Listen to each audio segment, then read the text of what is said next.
Buenos días, bienvenidos al curso de lectocomprensión de textos especializados en inglés de la Facultad de Ciencias Naturales e Instituto Miguel Lillo, dependiente de la Universidad Nacional de Tucumán. Le damos la bienvenida a este nuevo ciclo lectivo, 3 profesoras a cargos. Somos quien le habla, Betty Pino, Mariana Caro y Constanza Parra. Hemos elegido esta frase que dice Life is all about facing new challenges. Y como la palabra lo dice ahí, los desafiamos a enfrentar este curso de lectocomprensión como un nuevo desafío. Un desafío que nos llevará seguramente a un camino de ida, donde aprenderemos juntos cómo leer comprensivamente en inglés. Los horarios de clase se encuentran en la cátedra virtual y les comento un poquito sobre la metodología de trabajo. Trabajaremos con lo que se conoce como clase invertida, en inglés Flipped Classroom, que no es nada nuevo, sino que ya Sócrates lo usaba con sus alumnos, lo siguiente. Nosotros vamos a explicar a través de estos videos y también de los powers que quedarán a disposición de ustedes en la cátedra virtual, todos los conceptos teóricos, y ya dependerá de los alumnos el hacer la parte práctica para poder corregirla donde corresponda, sea los días martes, miércoles o jueves, según les corresponda en cada comisión. ¿Cuál es la secuencia del aprendizaje invertido? Primero, ustedes deben ver el Power para poder entender lo que se va a explicar en este video. Luego pueden reunirse para practicar entre ustedes, analizando los conceptos claves. Nos podemos también retroalimentar de lo que piensa el otro. Y en clase vamos a evaluar qué se entendió y cómo se puede poner ese aprendizaje en la parte práctica. Como verán, hay una parte que se hace en clase y una parte que se hace fuera de clase.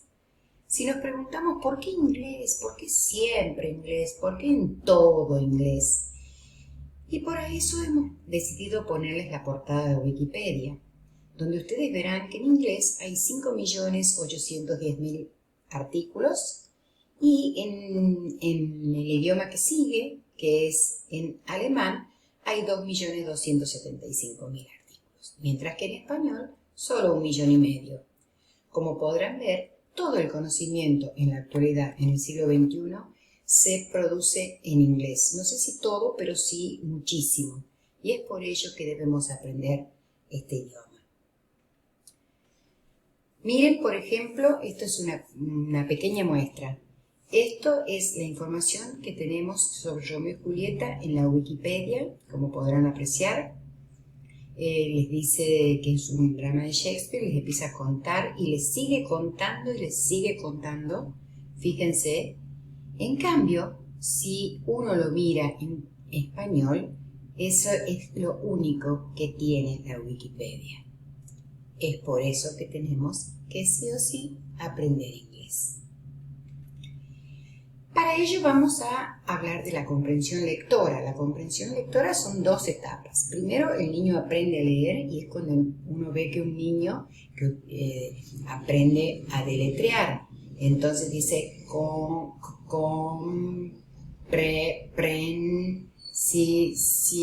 on, pero no ha podido entender todavía que dice comprensión. La tiene que volver a leer entera luego que la deletreó. Esa es la primera etapa, se llama decodificación del código, es decir, voy sílaba por sílaba viendo qué es lo que tiene cada sílaba. Luego viene la comprensión, que es el desafío mayor y es el nivel número 2, por decirlo de alguna manera, y es lo que nos convierte en lectores eficientes, porque podemos, de hecho, mucha gente lee un montón de cosas y no las entiende, por ejemplo, la letra chica. Lo que se conoce como la letra chica, ¿no? Todos los términos y condiciones de un montón de empresas, como las de telefonía, etcétera, que no se llega a entender lo que dicen. ¿Por qué? Porque no han terminado de pasar a este nivel, que sería el 2, el de la comprensión lectora. La comprensión implica, como muestra esta figura, poder hacer síntesis, poder reflexionar, analizar, investigar, comprender, razonar, implica una enseñanza, una experiencia, una práctica, pero sobre todo muchísima lectura para poder alcanzar esa comprensión que, si ustedes se fijan en esta placa, es la palabra principal del grupo de palabras, ¿no? Ahora, ¿qué entendemos por texto? Bueno, la palabra texto proviene del latín textere, que quiere decir tejer. ¿Y qué hay tejido en un texto? En un texto hay tejidas las palabras con las otras palabras. Podemos dar una definición como un conjunto de enunciados de un emisor, es decir, el emisor sería en este caso la persona que escribe, en el caso de nosotros, y que tiene una intención comunicativa, comunicarnos algo. Pero en realidad es mucho más interesante verlo al texto desde la metáfora de algo tejido. Una palabra está tejida, agarrada a la otra. Fíjense en el dibujito que hemos elegido, ¿no? Y bueno, es así que lo podemos definir al texto como una unidad de carácter lingüístico, intencionalmente emitida por un hablante, pero también puede ser escrita, en una situación comunicativa. Y bueno, tienen otras cositas que hay que es interesante que las lean después ustedes, para eso les queda el power en la cátedra. El texto tiene muchas propiedades, sobre todo el texto académico que nosotros vamos a tratar. Tiene que ser claro, tiene que ser correcto, tiene que tener coherencia, tener sentido entre una cosa y la otra, debe ser adecuado para la gente para la cual está dirigido, y debe tener cohesión, es decir, para poder lograr la persona pueda lograr la comprensión. Ahí les dejamos algunos ejemplos para que ustedes vean cuál de los siguientes escritos es un texto y cómo hacen para sacarlo. También tenemos acá el tema de la coherencia y la cohesión, y podemos ver que son dos fenómenos que son indispensables a la hora de hablar de texto. Vamos a leer lo que dice en el primer cuadro arriba. El sol calienta los mares y hace que el agua se evapore. Los vientos llevan el vapor de agua hacia la atmósfera. Este, al enfriarse, se condensa formando nubes compuestas de minúsculas gotas de agua, las cuales van aumentando de tamaño hasta caer en forma de lluvia. Esta baja por las serranías, formando ríos y torrentes que la llevan de regreso al mar, de donde provino. Este proceso se repite con regularidad, haciendo que llueva todos los años. Como podrán apreciar, hay palabras que están en negrita y con flechas hacia qué es lo que se refieren. Por ejemplo, las cuales hace referencia a las gotas de lluvia. Después, cuando hacemos de referencia a este proceso, es todo lo anteriormente enunciado.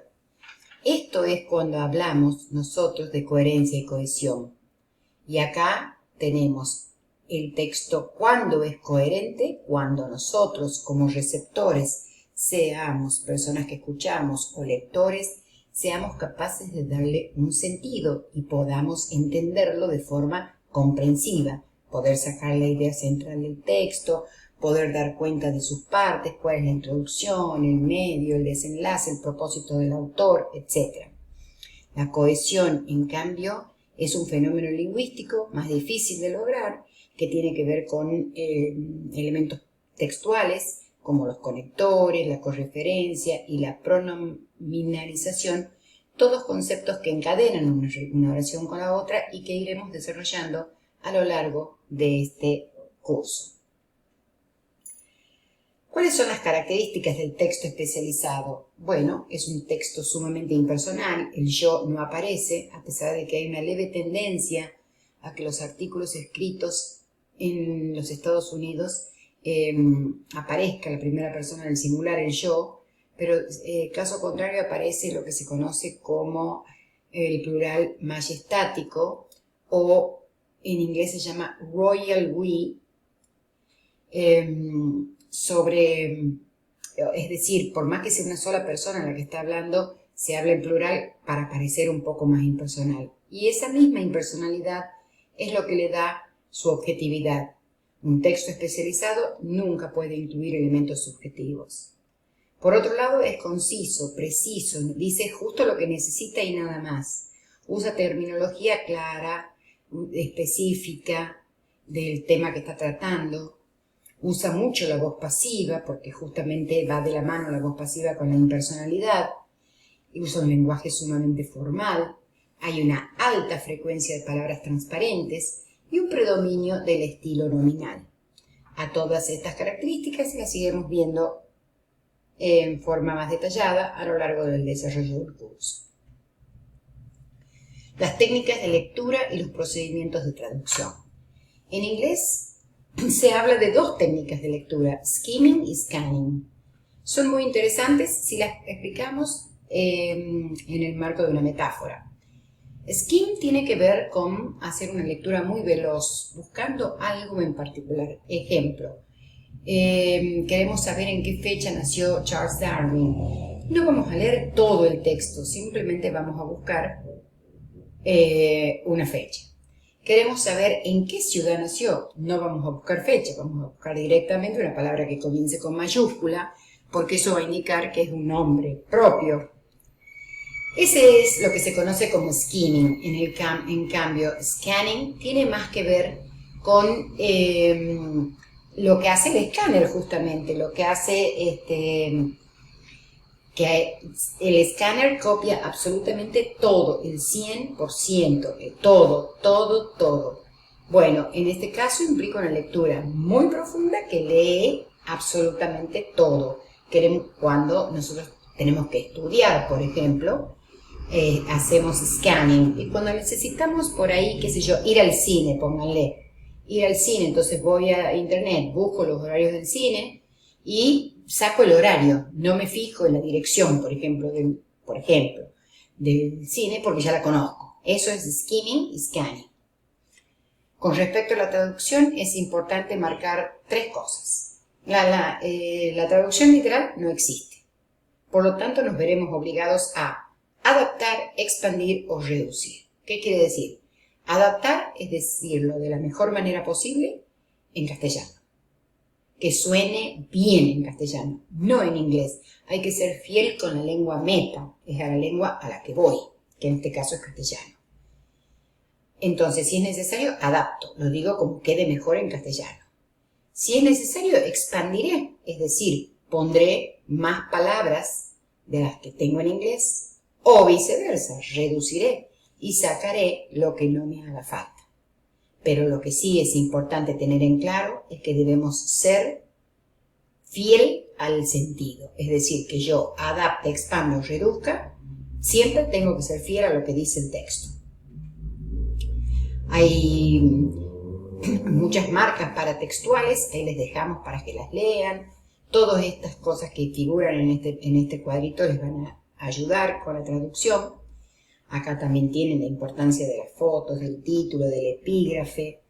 Y en este momento llegamos a los elementos indispensables para traducir, que son la cultura general, porque si yo no sé nada del tema que estoy traduciendo, no voy a poder traducir o me va a costar muchísimo. Es por eso que los textos de nuestra cátedra son relacionados a las carreras que ustedes realizan. Un buen diccionario bilingüe, sobre el que hablaremos en un Power próximamente, y una técnica que es morfológica, sintáctica y funcional. Así podremos estar en condiciones de abordar el tema.